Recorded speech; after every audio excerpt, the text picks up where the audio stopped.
आपण काल गावात आपली टीम सुद्धा जाऊन आलेली आहे। तुम्ही सगळं पाहिलेलं आहे, त्याची व्हिडिओग्राफी आता सगळे ठिकाणी झालेली आहे की जसा रेल्वे स्टेशन रोड आहे, सायकार नगर आहे, इंदिरानगर आहे आणि गावाचा मध्यवर्ती भाग आहे, तिथे 4 ठिकाण आहे। त्या ठिकाणची लोकांची जी तक्रार आहे ते घेऊन ते गुन्हे दाखल करण्यात आलेले आहे आणि त्यामध्ये काही लोकांना ताब्यात घेऊन त्याला अटकेची कारवाई सुद्धा चालू आहे। कोणत्या कलमांनुसार यांच्यावरती गुन्हे दाखल करण्यात आलेले, कोणते कलम खरं तर वापरण्यात आले? हो, यामध्ये आपल्याकडे आता वेगवेगळे गुन्ह्या ते कलमामध्ये वेगवेगळी व्हेरिएशन होऊन जाते। त्याच्यात जे गुन्हा आहे, पहिला गुन्हा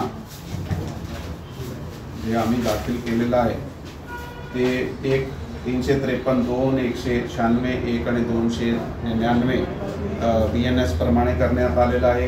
दुसरा एक गुन्हा जे आहे ते 189, 2, 191, 2, 191, 3, 190, 299, 302, 109, 74, 324, 2, 5, 333 असे कलमामध्ये आहे। असा दुसरे गुन्ह्यामध्ये हीच कलम आणि काही एक्स्ट्रा कलम लावण्यात आलेले।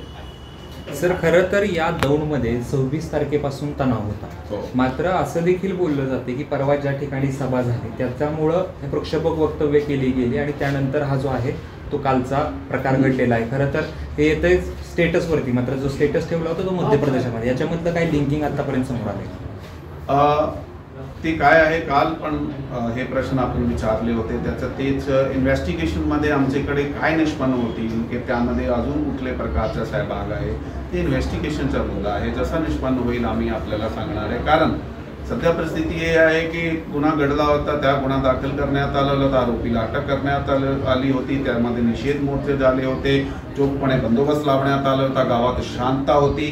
परंतु काल अचानक 11, 11:30 दरम्यान कोणाने हे जे स्टेटस ठेवला त्याचे नंतर लोकांचा जमाव झाला, त्याच परिस्थितीला सुद्धा हाताळण्यात आला होता, त्याच्याबरोबर पीस मीटिंग करण्यात आल्या होत्या, पण तेव्हापर्यंत हे स्टेटस बाहेर गेल्यामुळे ते तरुण बाहेर आले होते। हां, ही सगळी गोष्टीने सोशल सायकॉलॉजीमध्ये मागचे 5-7 दिवसामध्ये काय काय काम केले आहे ती आपल्या समोर येईल इन्व्हेस्टिगेशन। असा कोणत्याही एक विषय इंडिपेंडेंट नसते, खूप सारे फॅक्टर्स एका घटनाला जन्म देत आहे।